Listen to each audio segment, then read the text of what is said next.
Olá, gente, aqui Padre Joãozinho, estamos na TV Evangelizar, você nos acompanha agora e a partir deste momento com o programa Rema, uma palavra que pode mudar a sua vida, abrir caminhos e mostrar a meta. Cada vez que nos encontramos sintonizados, sincronizados, simpatizados aqui neste lugar, trazemos alguém que tem uma palavra que faz a diferença. Vamos descobrir qual é a palavra do psicólogo Roger Tonon, é isso mesmo? É isso mesmo. Roger Tonon. Tonon.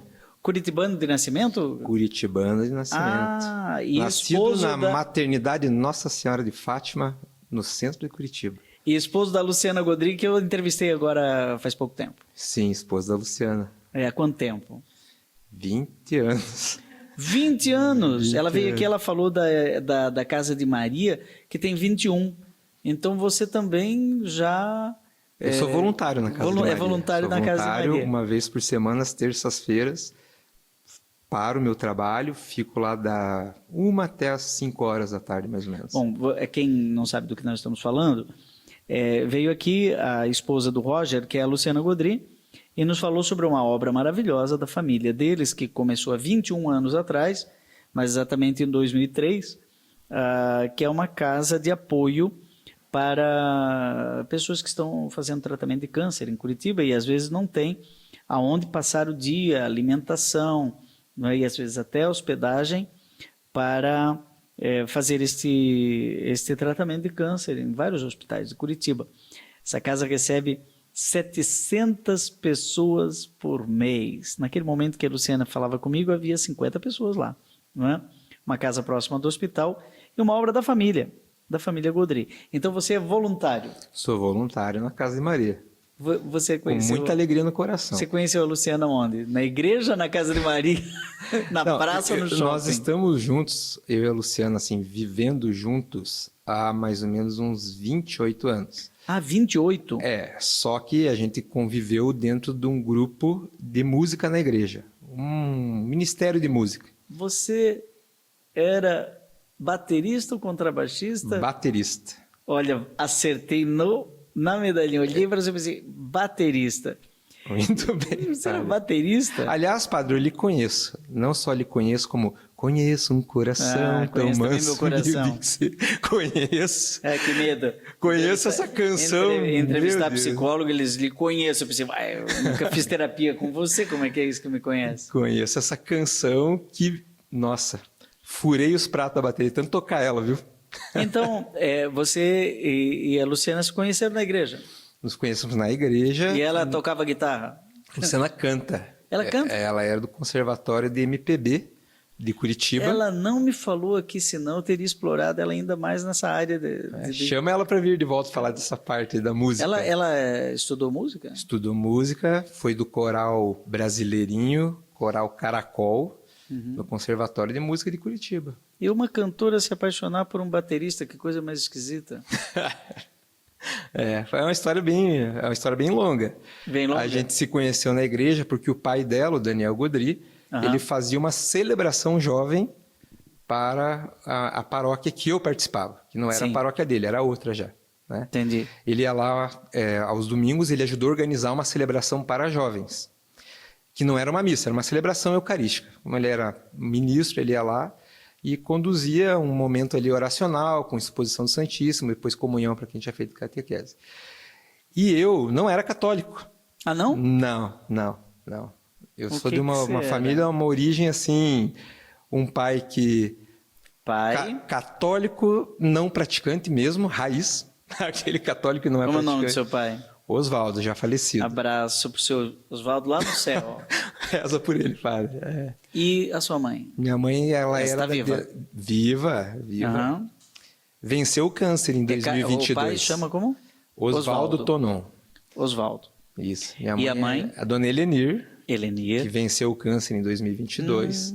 Teve um câncer de intestino bem sério e foi curada. Foi curada. Teve que tirar um tanto do intestino lá, ficou internada, UTI, mas venceu. Então tem jeito. E ela era, né, de denominação Mormon. Ah, a sua mãe? Minha mãe. E mudou? Mudou para católica. Minha mãe se converteu ao catolicismo. Na verdade, ela foi batizada na Igreja Católica. Aí, quando ela era adolescente, ela se tornou mormon. Teve uma missão mormon lá no bairro que ela morava. O meu tio se tornou missionário mormon, os elders, né? O irmão dela. E numa missão ele faleceu. Ele foi para o interior do Paraná em missão e morreu afogado. Eles foram nadar, estava um dia quente, se afogou. História triste, né? É bem triste, a história é muito triste. E Mas aí depois sua mãe... ela viveu lá e quando eu era adolescente a gente foi... Eu não sei como que eles chamam. Eles fizeram o evangelismo deles e eu cheguei até a participar. Foi meio que catequizado. Então, você foi mormon, filho de mãe mormon. Filho de mãe mormon, não, mas eu não me considero que eu fui mormon. Eu frequentei lá os Mas encontros. Você viveu outra convicção religiosa antes de ser católico? Não. Mais essa. E eu tinha alguma curiosidade sobre Deus. Mas eles têm umas igrejas assim bem típicas, né? Sempre é igual. Sim, é a Igreja de Jesus Cristo dos Santos dos Últimos Dias. Tinha uma parte legal deles que é a parte esportiva, né? Tinha umas quadra poliesportiva, basquete. Você ia? Hã? Cheguei aí algumas vezes. Entendi. Fui. Mas não assim como membro da igreja. Mas aí, de repente, você entra no Ministério de Música, na paróquia e... Exatamente. Se encanta pela bateria. Na verdade, assim, eu fui com um amigo meu, numa época ali da adolescência, 15, 16 anos, um amigo muito católico, família, assim, estilo da Luciana, da minha esposa, né? Ele me convidou para ir num grupo de oração. Da Renovação Carismática. Eu não sabia que era da Renovação Carismática. Ele falou que era um grupo de oração, muito amigo meu, Emanuel, um grande abraço para ele. E eu fui com ele numa tarde de domingo, final de tarde de domingo. Entendi. E na realidade, quando eu fui lá no grupo de oração, eu até achei que era uma igreja evangélica, tipo pentecostal. Era um grupo muito grande, muitos jovens, e lá tinha música, guitarra, bateria, contrabaixo. O que eu tinha em comum com esse amigo Emanuel? Nós tínhamos uma banda de garagem, de pop rock. Entendeu? E aí eu tocava bateria, ele tocava guitarra, o meu irmão tocava contrabaixo e tínhamos um outro amigo lá, o Cleiton, e o outro que cantavam. Nós tínhamos uma banda de garagem. Aí deu a química. Aí ele me falou, olha, tem um grupo de jovem lá na rua tal, que eles se reúnem domingo, e tem um som legal lá, você vai gostar. Aí eu fui lá com ele e eu acho que fui pescado por Jesus Cristo de verdade. Você lá. tinha que idade nessa época? 16 anos, mais ou menos. 16 anos. Que ano, mais ou menos? 1996, 97. 1996. Mais ou menos. Agora sim, nesses 2 anos aí, porque depois aí vem a história ali com a Luciana. Tá, e começa o ano 2000, né? A virada do milênio. Sim. Você deve ter casado ali um pouquinho depois, né? 2004. 2004. Foi um período interessante, inclusive nós estamos aqui na ESIC, que é a nossa colégio de faculdade de marketing aqui na Vila Auer, em Curitiba, é aqui que nós estamos gravando esse programa hoje, e há mais ou menos, aqui à minha direita, há mais ou menos uns 20 metros, nesse período aí, uns 20 metros daqui da minha direita, você calcula, você não está vendo, né? Mas atravessa essa parede, vai uns 20 metros, havia ali um quarto, não é? Onde morava um padre. Esse padre era o Padre Léo. Nossa. Ele morava aqui, a 20 metros daqui, né, de onde eu estou sentado aqui.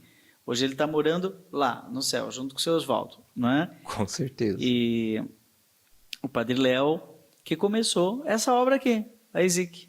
Puxa, né?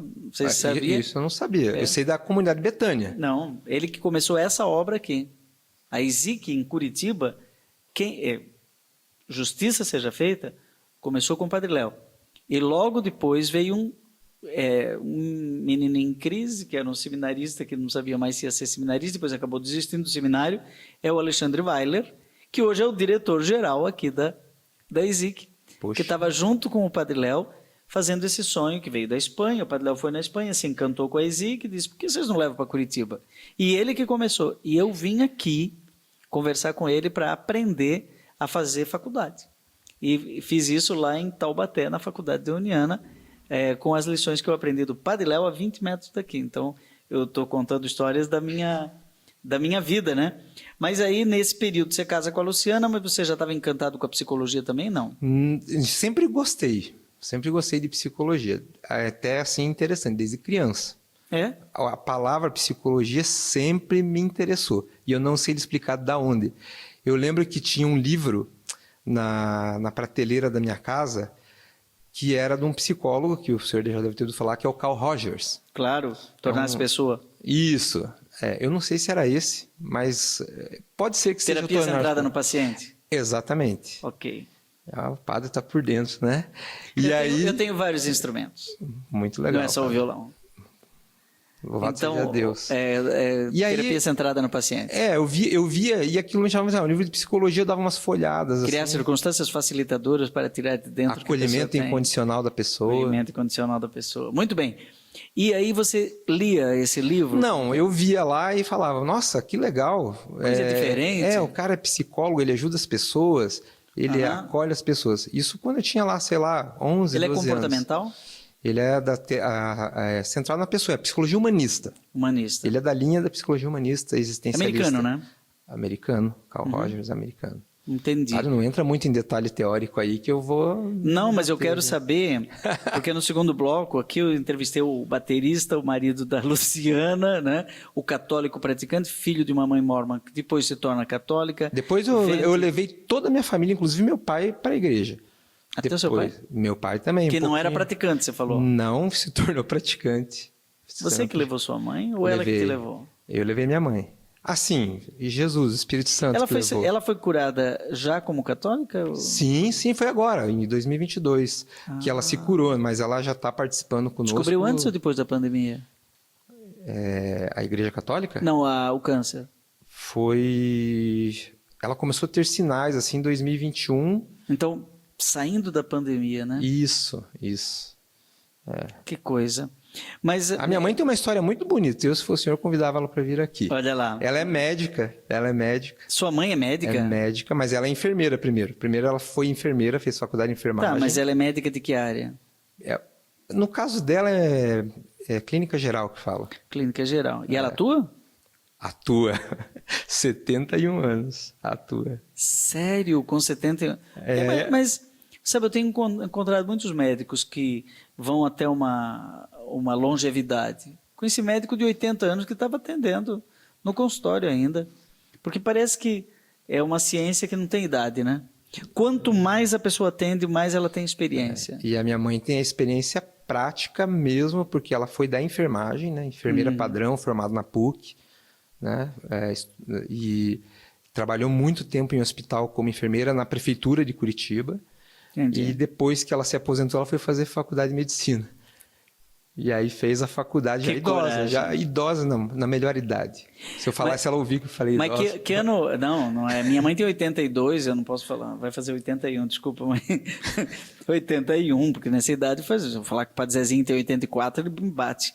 Né? Tem 83, ele falou 83, porque nessa idade aí, cada mês a pessoa completa aniversário, né? 81 anos e um mês, né? Tá. Mas você entra para a faculdade de psicologia que ano? 2003. Não, antes, daí eu parei porque não tinha dinheiro para pagar, que era particular. Aí voltei depois, quando tinha mais recursos para pagar. Se formou quando? Eu me formei em 2009. 2009, depois eu fiz mais a outra parte, que antigamente a psicologia era uma parte bacharelado, e depois a especialização, né, chamava de psicologia que você escolhesse, no meu caso, clínica. Né? Você se formou depois se especializou em psicologia clínica. Psicologia clínica, isso. Né? Tem 2 diplomas, o de bacharel em psicologia e de psicólogo, daí é o título de psicólogo. O bacharel em psicologia então se tornou psicólogo. Não, é bacharel. É bacharel. Daí para se ganhar na época era assim, para ganhar o título de psicólogo, daí você tinha que concluir. Você podia terminar com 4 anos, mas daí a universidade dava a opção de fazer mais um tempo para ter o título de psicólogo. Ah, tá, porque não é porque você é bacharel, rema também é cultura, viu?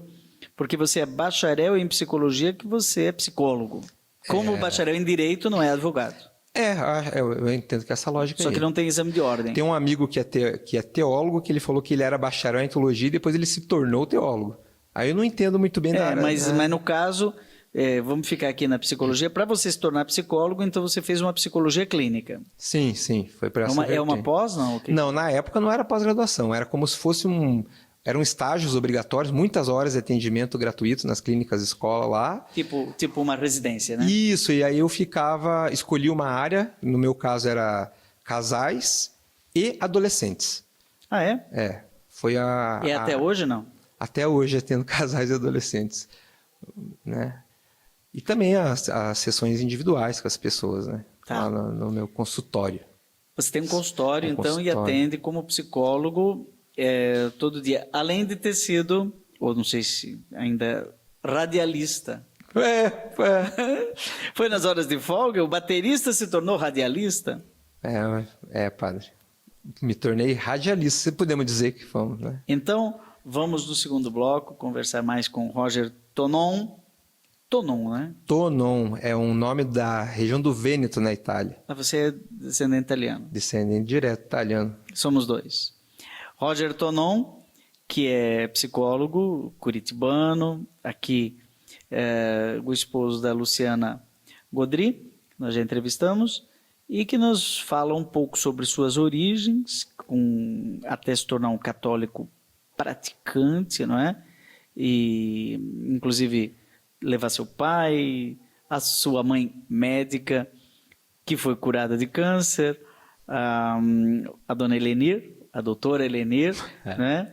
Para a igreja, e que se torna, então, um psicólogo que continua católico e tem ali na sua frente um livro, O que a oração fez por meus pacientes. Eu estou curioso para saber o que a oração fez e como ser um psicólogo católico, não é?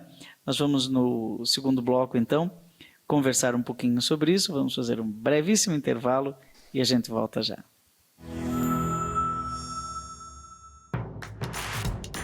Não perca mais nenhum vídeo da TV Evangelizar. Inscreva-se agora.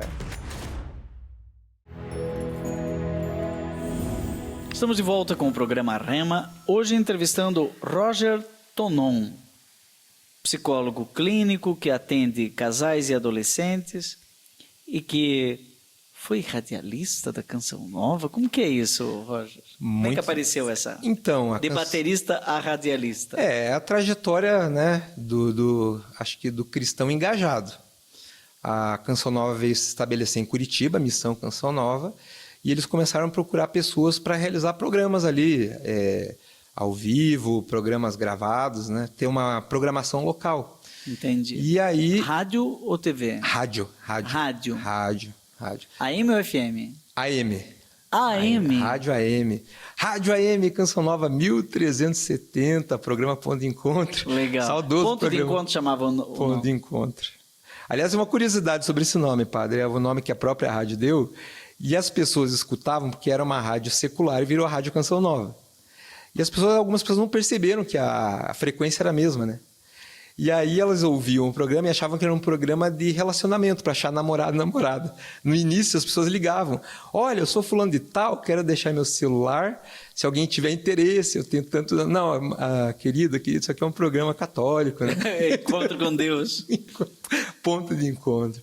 Mas quanto tempo você fez esse programa? Deu uns 5 anos. Sério? Ao vivo, todo sábado, no nosso tempo livre. Nosso, porque você fazia com a Luciana? Com a Luciana. Era um ponto de encontro, então. De um casal ali. Levava um monte de gente. Era um ponto de encontro porque a gente levava as pessoas que a gente conhecia da igreja, aqui de Curitiba.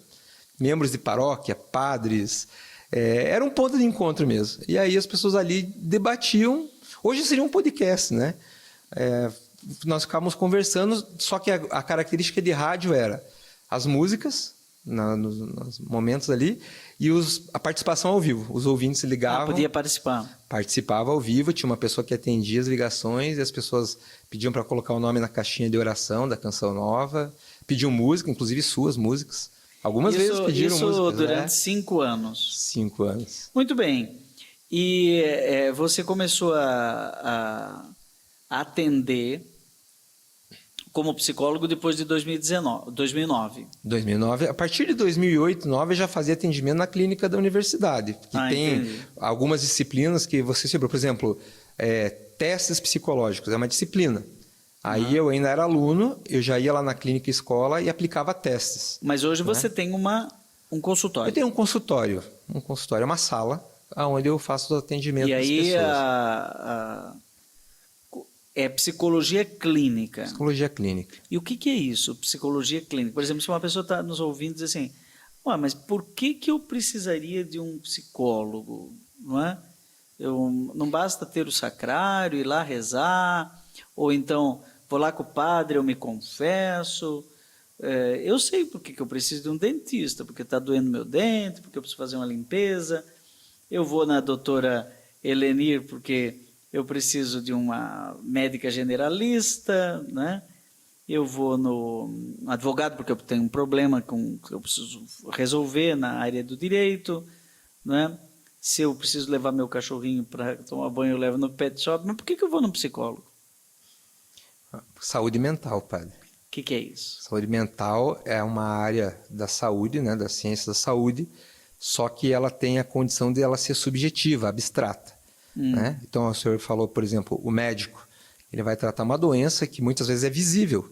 Então, por exemplo, se ela tem uma dermatite, ela vai no dermatologista, o médico passa uma pomada, pede um exame de sangue, e a pessoa vê ali, né, o tratamento, o câncer, faz uma cirurgia, uma rádio, uma quimioterapia. A saúde mental, ela é abstrata. A gente não consegue ver o problema. A gente pode entender o problema e aí, a partir de entender esse problema, né, desse conhecimento, direcionar a pessoa para que ela tome atitudes, reformule comportamentos, o que mais? Que ela conheça a dificuldade que ela tem. O psicólogo tem essa missão, né, esse papel de dar esse acolhimento e talvez ali ajudar a pessoa a entender o que ela está vivendo. Só que não é visível, né, padre? Quando se fala de saúde, não vou entrar no abstrato nem no mental, mas vamos ficar na saúde. Então, uma pessoa quer melhorar o seu padrão de saúde, né? Quer ter uma saúde total, uma saúde mental, não só saúde no seu estômago, no seu intestino, na sua boca. Ela quer ter saúde total. Então, ela quer ter saúde mental. E aí, se ela tiver uma dor de cabeça, ela não vai no psicólogo, ela vai no neurologista, né? Agora, se ela tiver uma preocupação, que depois deixa a dor ela com uma outra dor de cabeça, né? Ela tem um problema. Mas ela não tem nenhum problema. Ela está de boa. Mas ela quer ter saúde mental, né? Ela chega lá para você. E aí, qual seria o primeiro passo de um diagnóstico, assim, de um psicólogo clínico? Você manda ela fazer exame de sangue? Não. O que é que o psicólogo faz? Então, primeiro a gente faz uma anamnese. Anamnese, o que é isso? Tecnicamente, a anamnese é você conhecer a história da pessoa, né? Então, existe um roteiro de anamnese. Tem um roteiro? Existe um roteiro. Existem várias dinâmicas. Né? Com os anos de atendimento clínico, você meio que vai memorizando, então você não precisa mais seguir o roteiro. Mas alguns psicólogos mais jovens, recém-formados, eles até usam o questionário da anamnese. Numa prancheta e tem algumas perguntas. Quando é um adolescente, por exemplo, a gente primeiro conversa com os pais, né? Com o responsável, com o pai, com a mãe. Aí, foi uma gestação normal? Aprendeu a falar na época certa? Aprendeu a andar? Como que é a aprendizagem? Leva quanto tempo para você fechar um diagnóstico de saúde mental? Se direcionar para psicologia diagnóstica, acho que assim, 4, 5 encontros mais ou menos. Porque isso é o tipo de encontro por mês, mais ou menos? Por semana. Um por semana. Um por semana. Então, um mês. Um mês. Então, essa rotina do psicólogo, claro, talvez você esteja me ouvindo, você nunca foi num psicólogo. E nem sabe por que você poderia ir num psicólogo. E talvez nem saiba o bem que pode fazer um profissional com esse conjunto de saberes, que levou 4 anos de banco de escola, mais 2, 3 anos de especialização para chegar a ser psicólogo clínico. Então, ele tem que saber alguma coisa que vai te ajudar. É por isso que eu estou explorando aqui o Roger Tonon. Ou seja, não é uma aventura de chegar e fazer perguntas aleatórias. Não. Aquela pessoa, aquele conselheiro paroquial pode também dá. O mesmo padre que não fez nenhum curso de psicologia pode dar conselhos bons. Sim, inclusive, padre, hoje, interessante, que antes de vir para cá, uma pessoa me falou assim, puxa, eu conheci um terapeuta e talvez você conheça ele é de Curitiba. Aí eu falei, mas ele é terapeuta de que área? Ele falou, não sei, ele trabalha com uma coisa relacionada a chás e tal. Veja, a terapia em si significa ajudar de alguma forma. Eu posso andar de bicicleta e ser uma terapia. Né? Eu posso, por exemplo, qualquer coisa que ajude alguém é terapêutico. Né? Ô, Roger, mas a psicologia é uma ciência. Você tem o nome do Carl Roger, né? O Roger. Pois é.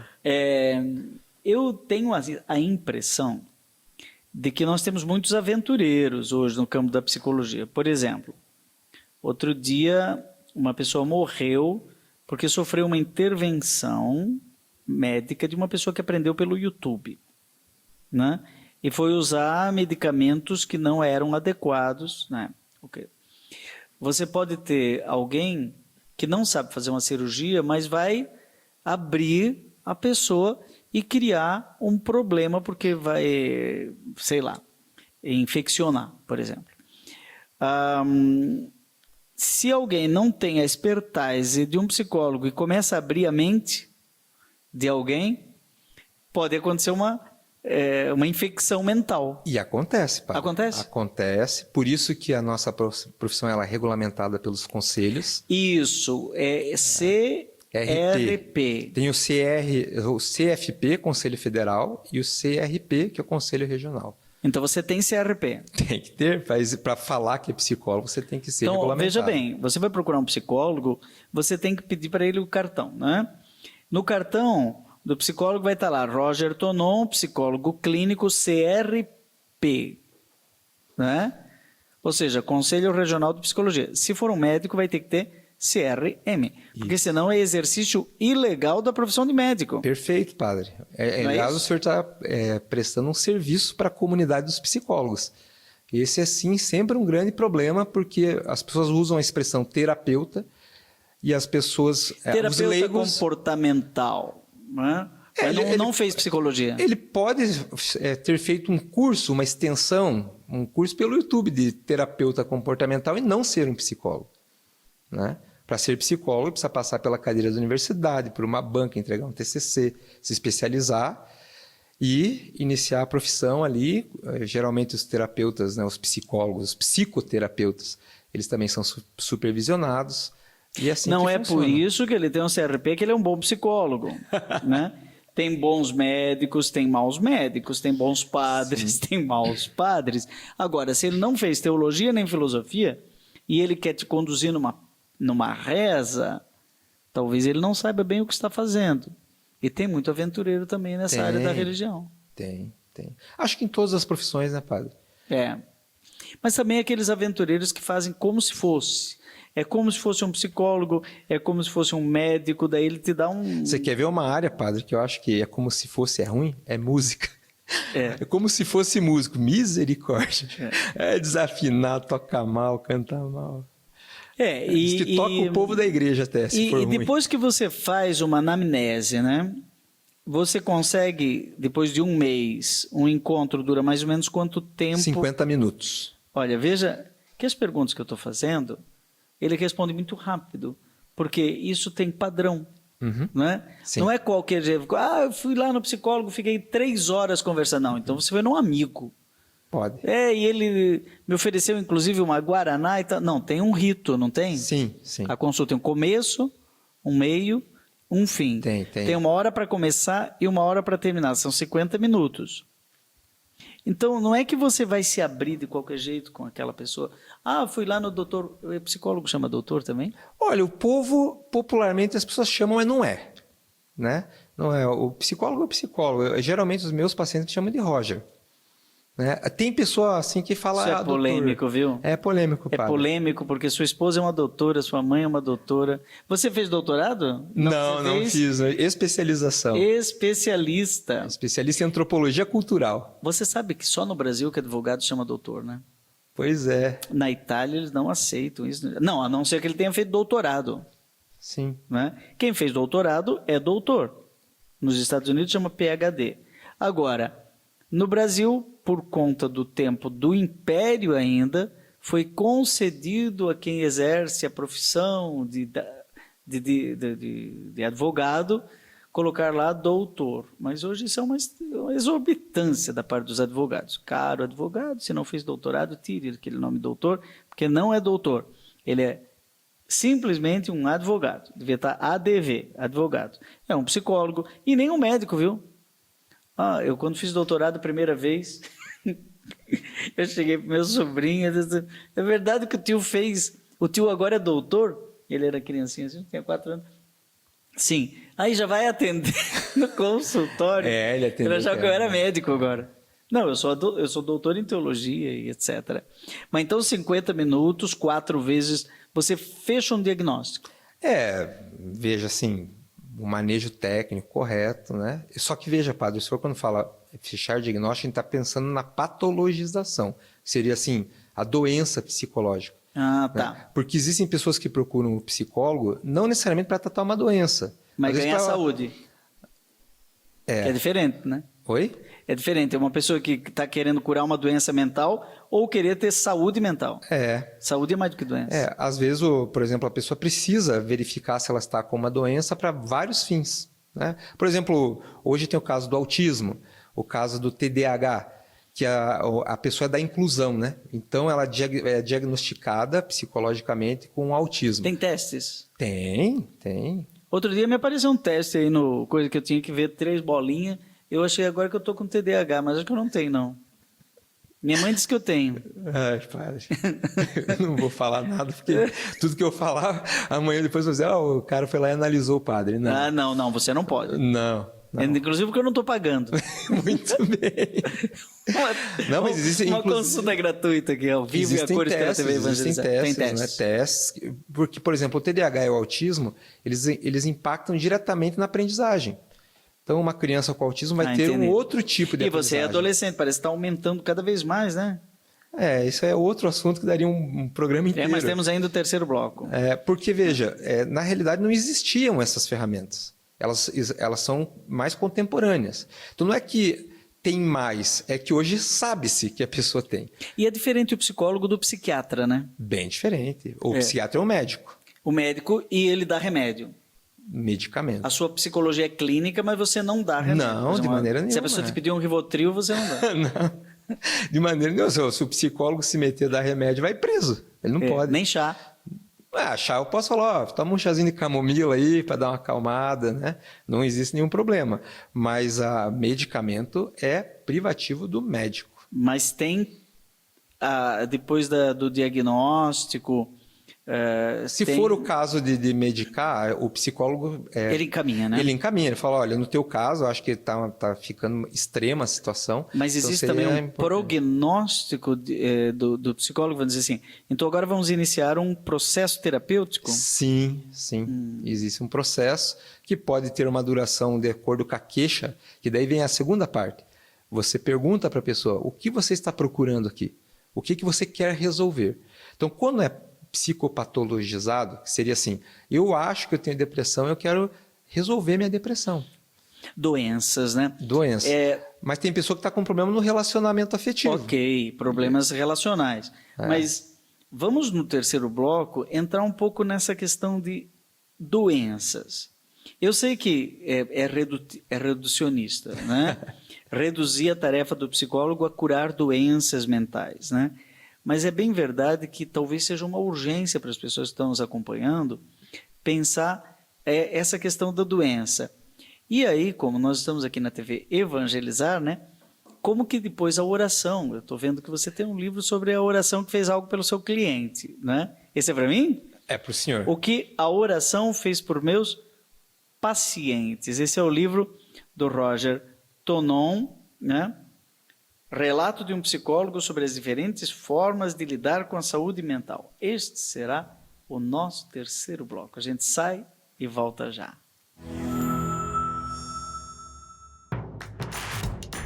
Não perca mais nenhum vídeo da TV Evangelizar. Inscreva-se agora.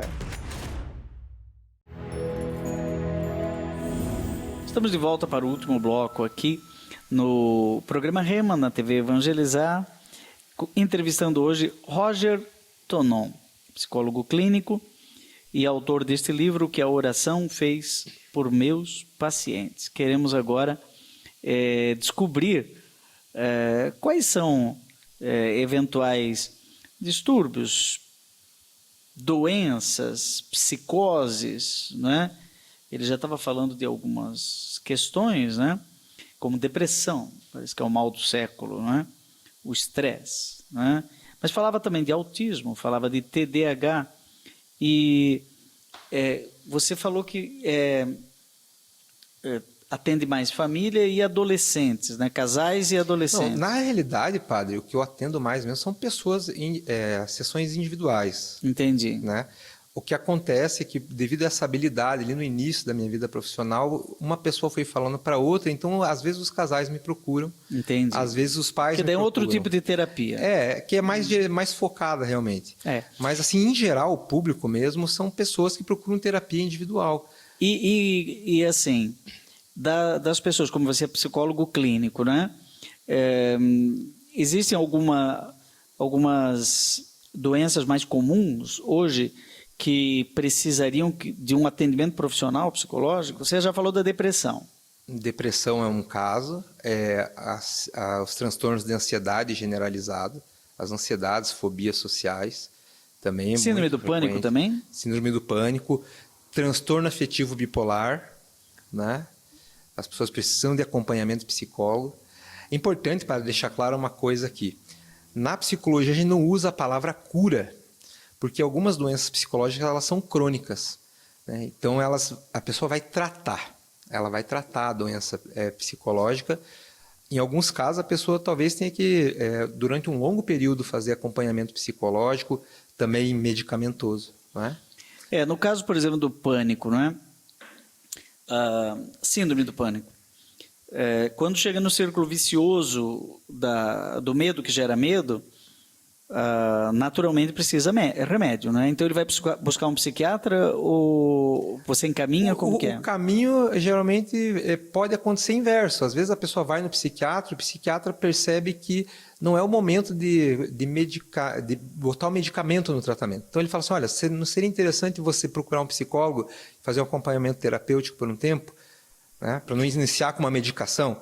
Às vezes acontece ao contrário. A pessoa procura o psicólogo ali numa situação muito grave, né? O conhecido indicou, alguém encaminhou, né? E aí a pessoa vai e você percebe que ela está num nível que seria necessário uma intervenção psiquiátrica. Porque, na verdade, se ele tem essa doença que já é instalada nele, a síndrome do pânico, talvez seja o seu problema, que você está nos acompanhando. Eu tenho isso.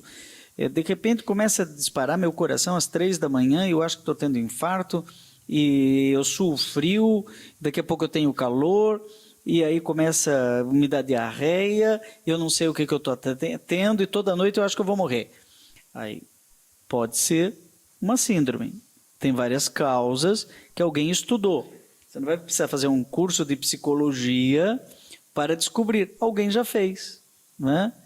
Então, você vai procurar um psicólogo, ele vai fechar o diagnóstico por meio de uma anamnese, não é muito difícil, né? Ou quando é o caso de um bem pontual, como é o síndrome do pânico, mas ela pode tentar ficar sem o medicamento, porque aí o médico acontece que às vezes ela nem sabe que existe um medicamento. Exatamente. Né? E aí que vem o problema, se ela tomou o Rivotril, a dor sumiu. Né? Acabou o pânico, só que no dia seguinte tem de novo. Por quê? Aí ela tem que tomar o remédio. Daqui a pouco cria uma dependência medicamentosa. Ela chega para você dependente. Os medicamentos de tarja preta, eles causam dependência física e psicológica. Então, quando o médico oferece um tratamento assim, ele mesmo já comunica à pessoa que vai ser um tratamento por um tempo e vai fazer o desmame depois. Né? O desmame. Começa a reduzir a quantidade. E nesse desmame, às vezes, o psicólogo pode ajudar? 100%. Aí tirando... Quer dizer, o psicólogo não entrou para instalar medicamento. Foi uma questão urgente, né? Foi uma urgência. Mal comparando, desculpa, você que tem síndrome do pânico, é o pneu, o step. Pôs o step. Outro dia eu coloquei um step, agora eu descobri que step é fininho e que só pode andar 70 km, sabia disso? Não. Não, é verdade, eu troquei, né?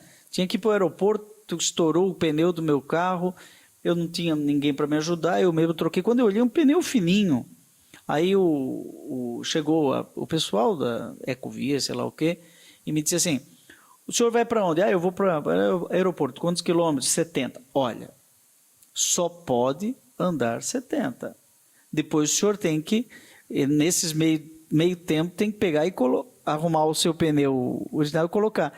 É mais ou menos isso, é um pneu step, né? O medicamento. Porque... Dá para toda a vida. Não é aconselhado, mas acontece, né, que como tudo que pode viciar, causar dependência... Aí dependente químico.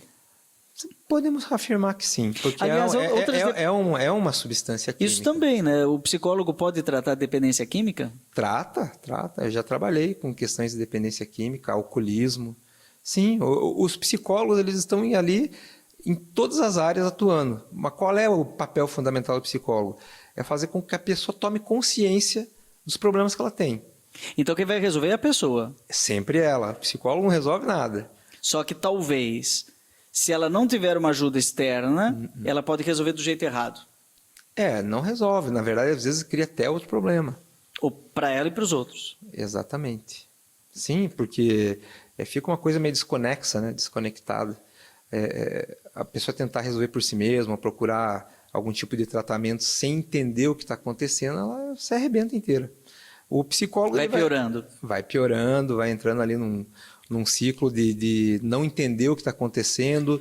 Ou cai na mão de um aventureiro que diz que... Foi a nossa conversa há pouco, né? Que pode um chá resolver, aí troca um problema por outro.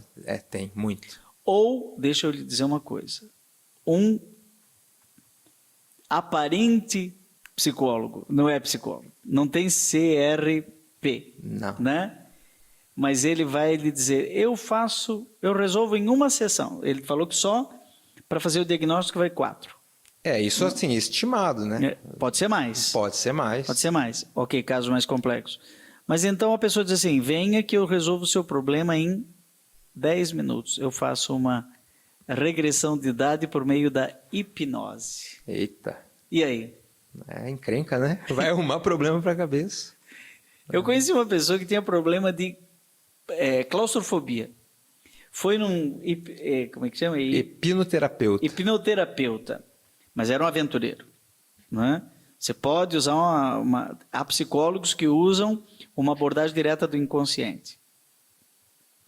Vamos deixar isso para um outro programa. É uma ferramenta. Lá da Renate, sim, da Escola de Belo Horizonte, etc. Tem a hipnose ericksoniana. Ericksoniana e tal. Não estou falando desse uso profissional da hipnose. Estou falando do aventureiro, que ele vai levar você a um estado alterado de consciência e vai mexer. Essa pessoa tinha claustrofobia. Aí chegou, foi reprogramado, como se fosse um computador, né? Reprogramado. Quando chegou no lugar que ela tinha que ficar fechada, onde trabalhava, começou a ter coceira. Ou seja, não resolveu o problema, né? Não. Isso é aquela fantasia que as pessoas têm de resolver problemas sérios de forma mágica. Né? Entendi. E aí o desespero, hoje com as redes sociais, você vê lá um TikTok, um Reels no Instagram, e a pessoa ali lhe promete algo miraculoso, e aí ela entra de cabeça naquilo e se ferra depois. E a oração? Ela pode ajudar? Porque eu ouvi dizer que você não pode misturar a religião com o seu trabalho terapêutico. Como é que é isso? De maneira nenhuma. Tanto é que eu já deixo bem claro no início do livro, eu sei que o nome ele provoca, que ele não é um livro que vai dizer que um psicólogo vai atender um paciente e orar pelo seu paciente, que não seria psicologia, é melhor ela procurar um sacerdote. São coisas diferentes. Né? Totalmente diferentes. Você separa isso do seu consultório. Totalmente. Mas o que tem aí no livro, padre, são os relatos, os relatos de pessoas cristãs que no seu discurso ali, na sua fala, no consultório, relataram experiências através da oração e essas experiências melhoraram a sua vida. Dentre essas melhorias vem a melhoria na sua saúde mental. E aí no livro eu abordei várias formas de como as pessoas lidaram com essa questão da oração nas suas vidas. Então a primeira parte ali são relatos, claro que com questões ficcionais para preservar a identidade das pessoas. Até deixo claro ali que alguns problemas são universais, né? Por exemplo, Claro, porque uma esposa que está separando do marido. Você, como psicólogo, tem uma obrigação de sigilo, né? Total. Né? Então, o livro não expõe ninguém de maneira nenhuma. Mas o livro traz os relatos, baseado em fatos reais, de pessoas que me contaram que tiveram, ali nas sessões, né? Ah, que eu estou indo na minha igreja, e lá na minha igreja eu comecei a fazer um propósito de oração e eu estou me sentindo melhor em tal coisa, sabe? Então, eu comecei a perceber que algumas histórias, elas convergem num lugar comum, né? Tá, mas vamos pegar aqui esse capítulo aqui da página 44, em que você fala sobre os efeitos da oração no cérebro, né? E você evoca um artigo científico aqui, né? E mais um outro, 2 revistas, né? E mais um outro, 3ª revista, de medicina, de psicologia, que mostram que a oração faz bem. A música do Padre Zezinha, rezar costuma fazer bem. Pois é. Então, veja, a pretensão desse livro não é ser uma coisa assim extraordinária, uma obra científica.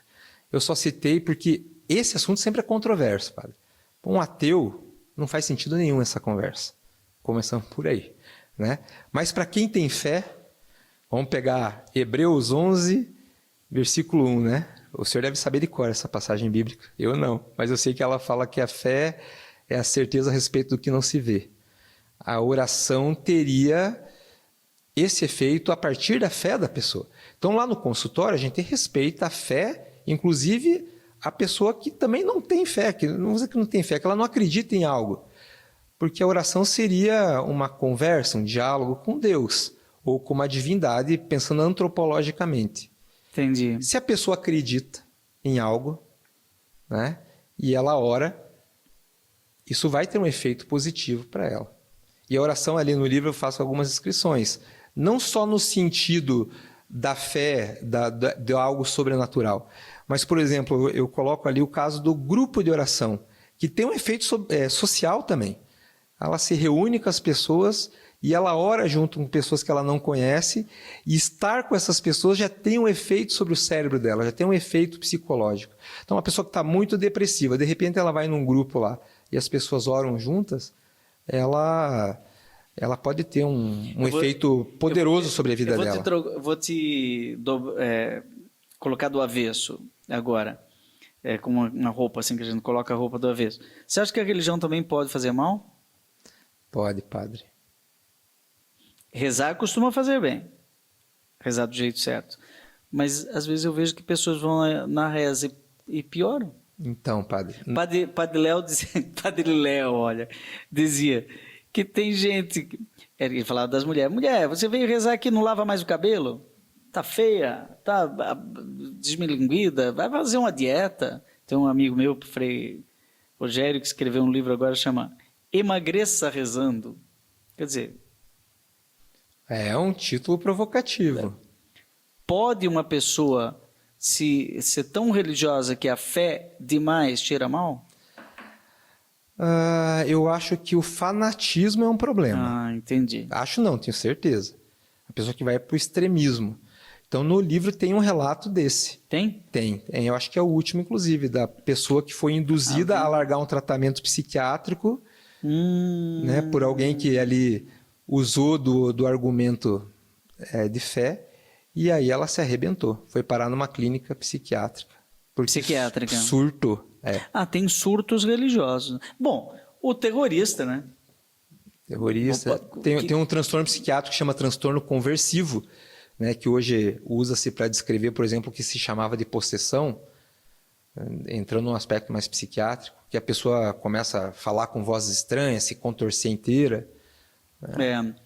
Acaba de sair um documento sobre aparições e visões, e a Santa Sé, a Igreja, o Castério para a Doutrina da Fé, pede que se faça um diagnóstico psicológico daquele vidente, né? Porque pode ser biruta, pode ser um doido que diz, eu estou vendo Nossa Senhora andando de bicicleta em cima de uma nuvem que está dizendo para todo mundo se vestir de verde e colocar um gorro vermelho na cabeça. Essa pessoa é doida, né? E aí os outros doidos vão atrás desse doido, né? Veja, padre, essa pessoa, ela pode realmente estar vendo, mas isso ser fruto de uma psicose. É que ela vê, a gente acredita. Eu não sei se Nossa Senhora aparece, não é? Agora, pode ser verdadeira, uma experiência espiritual autêntica, A não é? gente dá um belo programa também, padre. Né? Esse Essa é questão o... de avaliar isso, né? Mas sim, tem uma característica aí de doença mental, que a gente chamaria tecnicamente de delírios e alucinações. A pessoa pode estar alucinando, vendo algo e convencer as pessoas de que o que ela está vendo é verdade. Leva muito tempo para entender esse conjunto de neuroses, psicoses e cada uma tem, você falou de bipolar, né? Sim. Então é isso, um psicólogo é um especialista, ele tem um olhar...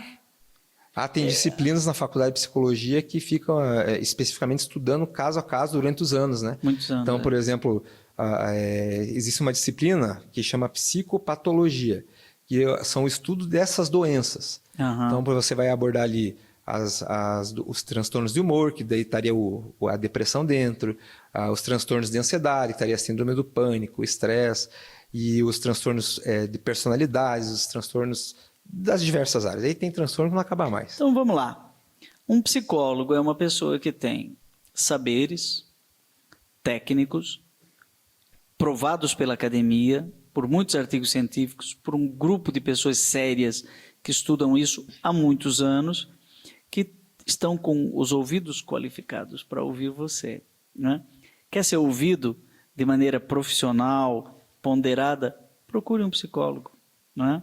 Mas pergunte se ele tem CRP. Se ele tem uma formação acadêmica, se ele está registrado no seu conselho local. Isso mesmo. É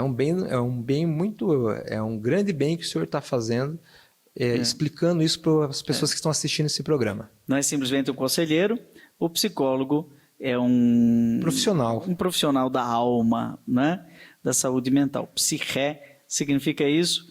Obrigado, Roger, filho de Carl Roger, e também o filho do seu Oswaldo, Tonon, que você possa cada vez mais ajudar as pessoas a tornarem-se pessoas e ter a sua terapia centrada no paciente, né? E sempre rezar antes e depois das suas terapias, não misturando psicologia com religião, porque são coisas diferentes, mas que se ajudam.